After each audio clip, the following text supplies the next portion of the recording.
Alright, hey guys, welcome back to another video, and today we're going to be talking about just a couple different threads on the forums. It's one of those type of videos. I'm going to break this down into little clip videos also, and we're going to go from there. So we got three. I don't think it's going to be too long, but first thread is obviously the 1.6.4 beta patch notes thread, and we did go over that. It did add this very big feature right here of what's it called? Being able to turn your companions into nobles with their own clan, which is very huge in my opinion. So we're going to go over this, see if there's any dev replies. Then we got this one right over here. Pretty much someone asking, how does the supporter system work? How do you gain it? And we're getting a concrete answer from the devs about it. And then also we're going to check out the modding. Pretty much like the modding thread that always gets updated every time a new update does come out. I'm going to keep it honest with you. I don't know much about modding, but we're going to see how well it is perceived and seeing if this is going in the right direction. So without further ado, let's do it. First one. Alrighty, 1.6.4. So it was a lot. Like it was like 9.39 gigabytes. And I feel like a lot of people are going to say something about this down below in the comments. And they're going to be like, oh wow, man, 9.39 gigabytes for one, what's it called? One Kazay crown. Amazing. But what I think it's just a lot of back end stuff, in my opinion. But yeah, we're gonna see how it goes from there. Also, there's a dog staying over, so if you hear like dog noises, yeah, it's not my dog, but we're watching the dog. But alright, what else we got? Someone said, "Hi, this should be fun." Yeah, it will. It's a very cool feature, in my opinion. This person asks, "Will the companion get a family, or will it only be him in the new clan?" And then he states he tested it and they get 2 members for their clan. Yeah, because they start off as clan tier 2, if I'm not mistaken, right? Yeah, they start off as clan tier 2, and then obviously previous changes back in the day, based on your clan tier, you get a certain amount of clan members. What else do we got? Yeah, this is the new crown. It's interesting. I think some of the crowns look. I might make a video of like some of like the best looking crowns and helmets because there's really a lot. Like if you go onto the cheat menu in the game, there's a lot of different crowns in this game. Let me tell you, like just from like stuff that you can just from like tattered hoods. There's like 7 different ones. Like it's pretty extensive. I feel like a lot of them aren't seen because obviously the drop rate isn't the best right now for like very high value items. It's still there, but it's very minuscule. It's gotten better, but it still needs a lot of work in my opinion. What else? Okay, I had no idea they would push this feature before the battle terrain system. Not that I'm complaining at all, but I'll stop procrastinating and make a proper suggestion regarding my main grievance about this game right now and the air module. So to say, like I said, is on the gigantic number of children I have on my clan that are useless. I feel like few people are on the point of that game that to have fully grown children, so I guess I'll make a proper thread on the suggestions section. Okay, yeah, that's pretty like endgame type whenever your children fully grow up. But I still haven't really even had a game like that because obviously of all the changing patches and stuff like that. And all like pretty much like the fresh reloads and stuff. Once the game fully comes out, I do want to have like a extremely long campaign run. But yeah. When will the skills update? Why you don't update it anymore, guys? It's like almost all the way done, if I'm not mistaken. Hold on. Yeah, I'm pretty sure it's like almost. Hold on, let me look it up. Bannerlordperks.com. It's something crazy. Like, yeah, like, look. It's pretty much like, yeah, there's still some fixes that need to be made. But I only think, like, what is there, like, 1 or 2 that don't actually work? Because a couple don't work partially, right? I saw 1. So I think it's literally just this one that still doesn't really work at all. This one perk. But in terms of everything else, it's like, you know what I mean? It's some are partially working, but everything's like literally above like what, 94%. But yeah, they probably should finish. No, 91% is the lowest. They probably should finish it up, but they're doing pretty good on that.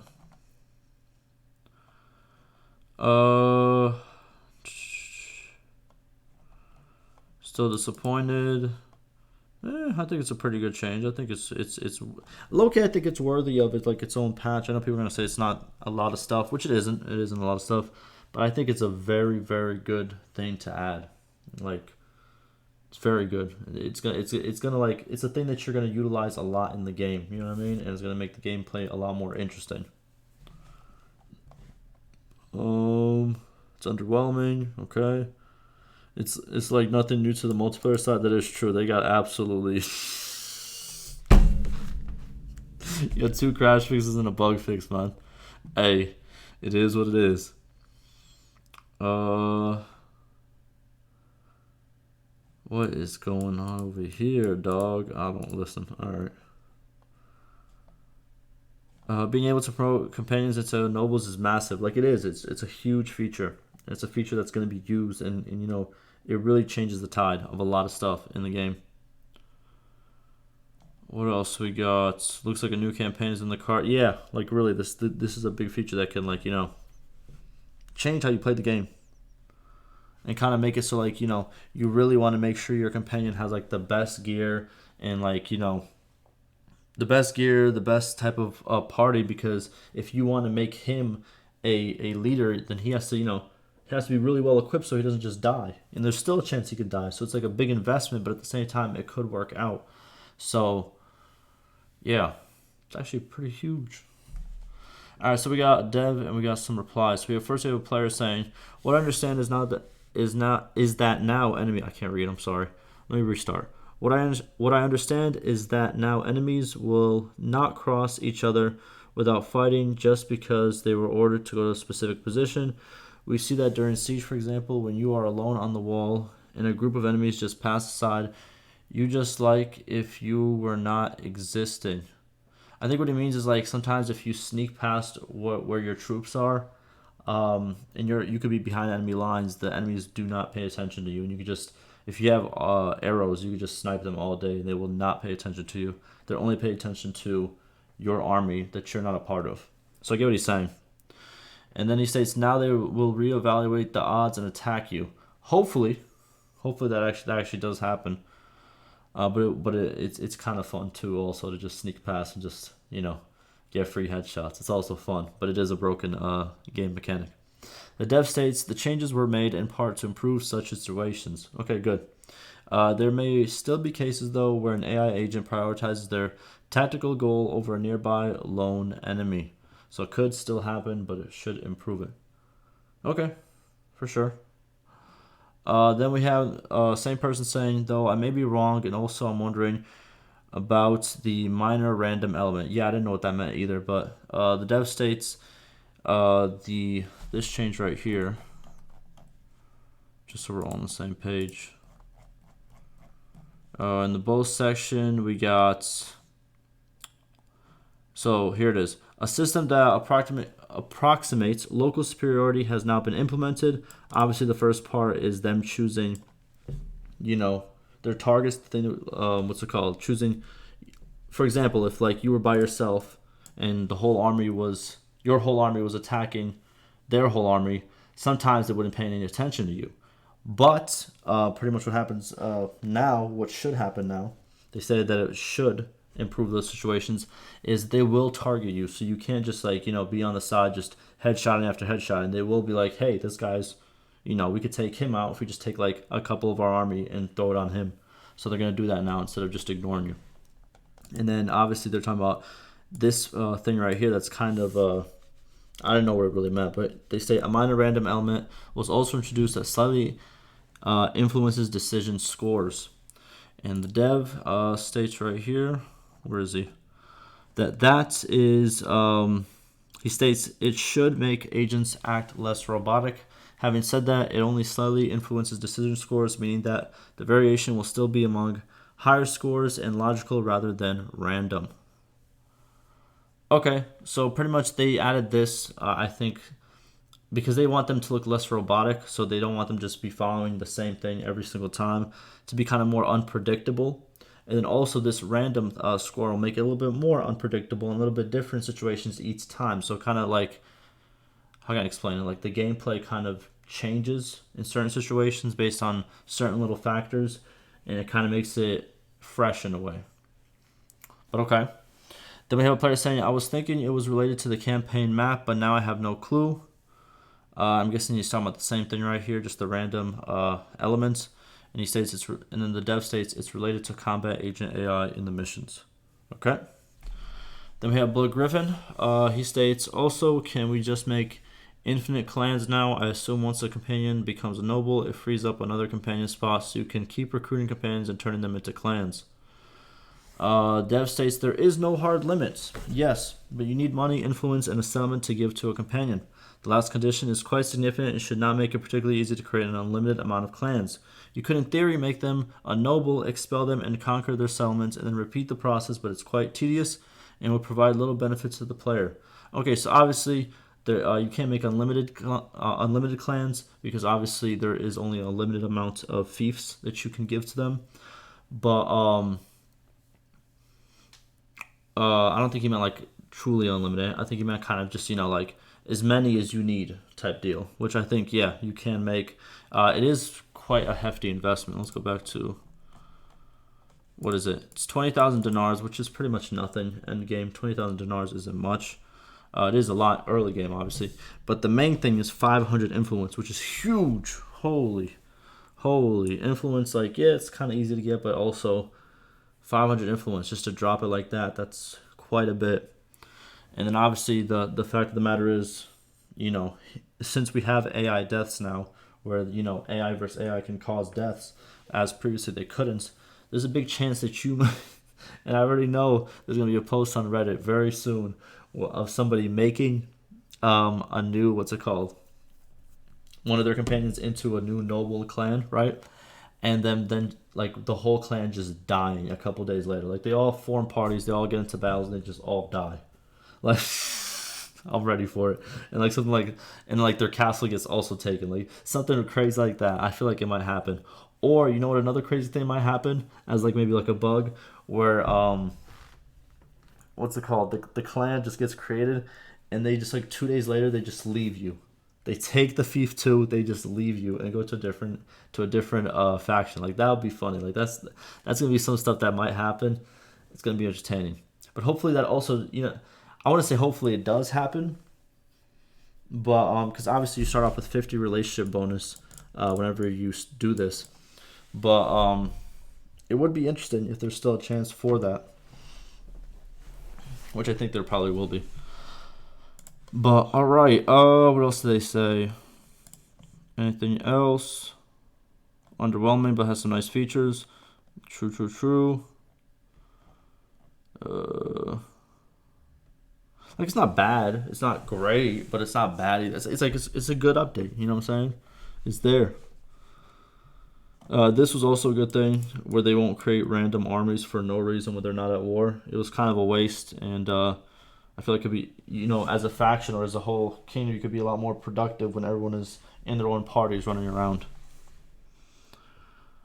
What else we got? I think that might be it for now. Oh, what else we got here? Okay, so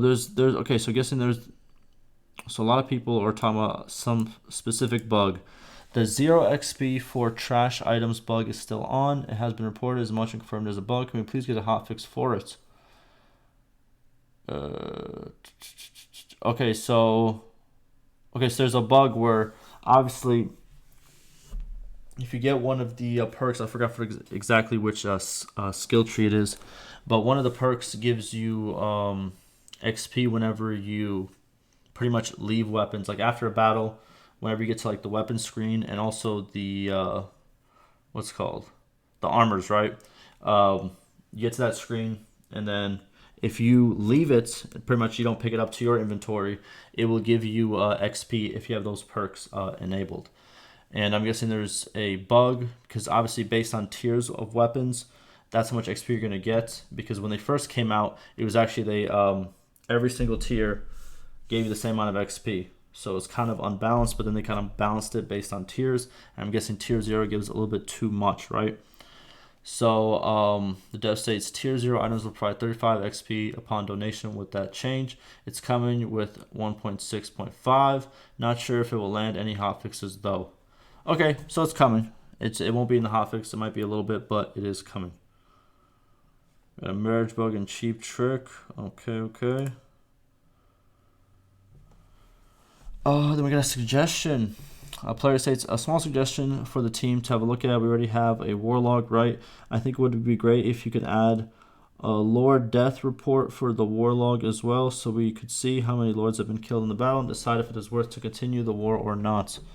Good addition. And the dev state noted it will bring up to the next suggestion meeting. Cool. Alrighty, moving on to this right over here. How does one gain a supporter / notable?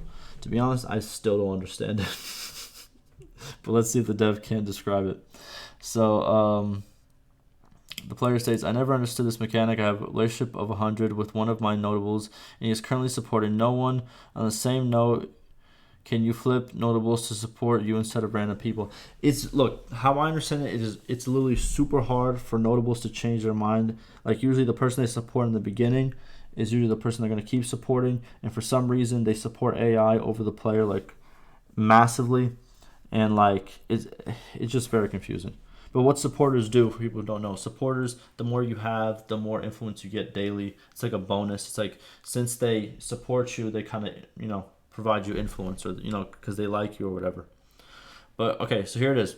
Some important bits about supporters. The dev states notables can support a clan. Alrighty, that's 1. 2, if a notable is not supporting anyone, they can start supporting someone who they have 50 relationship with. This has 0.05 to 2.5% chance of happening every day depending on relation.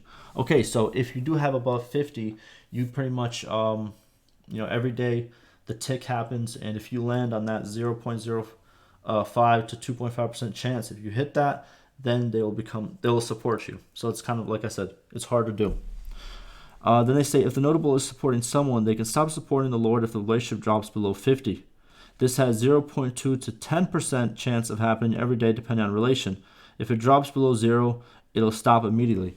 Interesting. So if they're above 50, if notable's relationship is above 50 once they are already a supporter, they will not, they're not going to stop supporting. If it goes below 50, then you have a 0.2 to 10% chance of dropping, and then if the relationship drops below 0, they just stop supporting and become one of these notables that don't support anyone.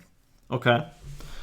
And then he says regular notables give 0.05 influence, influential notables give 0.1 influence, and powerful notables give 0.15 influence per day. Interesting. And then he links this right here saying they're going to talk about it in the future. I did click on this before. We go on it, but there's not much right now. They said they will bring this up and update it when there is an update. Alrighty, moving on to the last one. I'm not going to spend too much time on this one because, like I said, I'm not the best at modding. But here it is. Obviously on the patch notes, they kind of kept it short, but they linked this page right here. This is what we're on right now. And as you can see, here's an overview of all the modding related changes that came with 1.6.4. Alrighty, so I'm gonna just read out like the first sentence and go from there. So we got font atlas generator is now available to modders. Modders can generate new font files with files and use these fonts in game. Okay, cool. So new fonts just dropped. Then we got story mode events. Remove listeners do not need to be explicitly called anymore. Now story modes is added as a campaign event receiver. Sensational. So I'm guessing you can. It's more flexible now. That's what I'm guessing. Listen, I'm trying here. We also implemented a fix that should take care of the long modding module loading times in response to the request. Oh yeah, some of the overhaul mods have had a problem where like the first time you load the mod in, it takes like literally hours. And I think this might be what the change is for, which is very good. Then they say we continue to work on the following issues: documentation of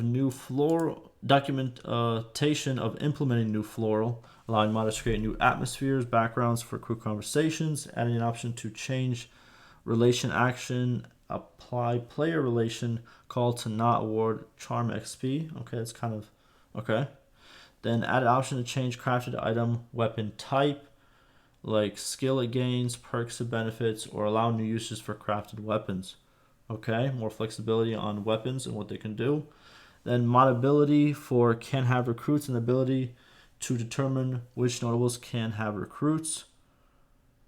Cool. The addition of the whatever event system, Jesus. Okay, so modders can more easily modify some campaign content. Cool. And other requests.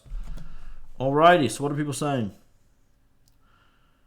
They said, could we have the ability to load strings of XML files? And then he goes, sure, we could bring that up. Cool. It'd be nice to be able to create new races with the skins. Okay. And they say they already have an open task and are already working on a system that will allow you to implement multiple races to the game. That's very good, right? Hopefully, right? Yes? Maybe?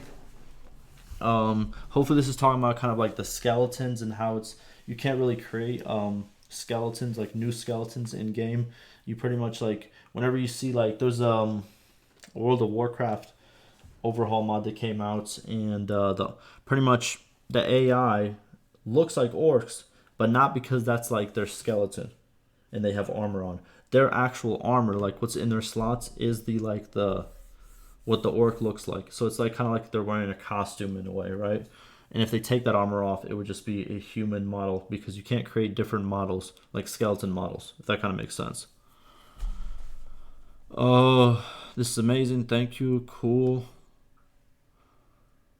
They said that unfortunately they're only slightly improved the loading times, but they're still kind of long.